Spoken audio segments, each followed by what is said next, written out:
तर मित्रांनो नमस्कार. कमळी या मालिकेच्या आजच्या म्हणजेच 22 मार्चच्या भागामध्ये आपण बघणार आहोत. फायनली कमळीनं जे अनिकाला चॅलेंज दिलं होतं, अनिका म्हणली होती की कमळी तू माझ्यासाठी काय पण करू शकते ना, तर चल मग इंग्लिश कॉम्पिटिशनमध्ये माझ्यासोबत पार्टिसिपेट कर. तर कमळीनं त्यावेळी होकार दिला होता. फायनली आता तो क्षण आला आहे. कमळीला आता स्टेजवर जाऊन पार्टिसिपेट करायचं आहे. आता तेवढ्या वेळामध्ये दुसरीकडं कमळीच्या डोक्यातून विचार जात नसतो, मी तर हाराची चोरी केलीच नाही, मग माझ्यावर असा कसा आळ घेतला गेला आणि त्या CCTVमध्ये माझा फोटो म्हणजेच मीच कशी काय दिसते. कमळी त्याचा विचार करू लागते. तर दुसरीकडे रागिनी म्हणू लागते, अनिका बाळा मी तुला सांगते ना, माझ्या गळ्यातला हार त्या कमळीनेच नेला आहे. मला चांगलं आठवतंय की तीच होती माझ्या गळ्यातला हार ओढणारनी. तर तेवढ्या वेळात अनिका म्हणते, अगं मॉम तुला अजूनही वाटतं का हे सगळं कमळीनंच केलं असेल म्हणून. तर आता तेवढ्या वेळात कामिनी म्हणू लागते की हो म्हणजे तुला काय म्हणायचं, हे सगळं कमळीने नाही केलं का, हे सगळं कुणी केलं आहे मग सांग ना मला. त्यानंतर अनिका त्यांना सगळं सांगू लागते.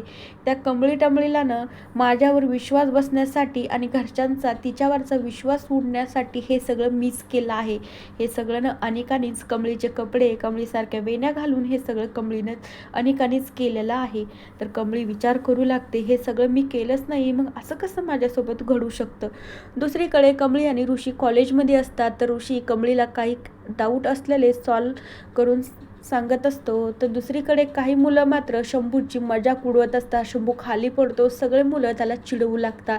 तर एक जण येतो ऋषी आणि कमळीला सांगू लागतो की ऋषी सर, तिकडं काही कॉलेजमधले स्टुडंट शंभूला खूप त्रास देत आहे आणि त्याची खूप मजाक पण उडवत आहे. तर कमळी आणि ऋषी धावतच शंभूकडे येतात. सगळे मुलं ऋषी आणि कमळी आले की पळून जातात. तर शंभूची ऋषी आणि कमळी समजूत काढू लागतात. तर शंभू कोणालाच न बोलता डायरेक्टली घरी येतो. त्याचे बाबाचं काहीतरी दुखत असतं, काहीतरी त्यांना आजार झालेला असतो, तर तेही एके ठिकाणी झोपलेले असतात. तर शंभू घरी आल्यावर त्याचे सगळे बुक्स फाडू लागतो आणि रडू लागतो. म्हणू लागतो, आई मी आजपासून अजिबात कॉलेजला जाणार नाही, मला पण शिकायचंच नाही, मी बाबासारखाच आपल्या दुकानावर जात जाईल. आणि मग शंभू बुक फाडवत असतो. तेवढ्या वेळामध्ये निंगी आणि कमळी येतात.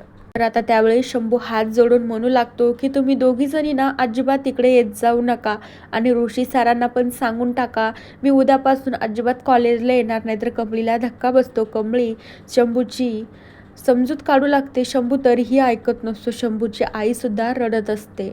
मग त्यानंतर आजचा म्हणजे स्पर्धेचा दिवस असतो. त्या दिवशी कमळी आणि निंगी कॉलेजमध्ये येतात. तर सगळेजण स्टुडंट कमळीच्या नावाने घोषणा देऊ लागतात. तर त्यावेळी कमळी म्हणू लागते, आज काय इतका महत्त्वाचा दिवस आहे, तुम्ही सगळेजण असं करताय. तर आता त्यावेळी सगळेजण सांगू लागतात, आज ते कॉम्पिटिशनचा दिवस आहे ना आणि तू तर आमची GS आहे, GS कधीच हारत नाही ना. तर कमळीला भीती वाटत असते, मला तर इंग्रजी बोलता येत नाही आणि मी इंग्रजी कॉम्पिटिशनमध्ये पार्टिसिपेट केलं आहे, माझी तर स्टेजवर जाण्याची पण हिंमत नाही आहे.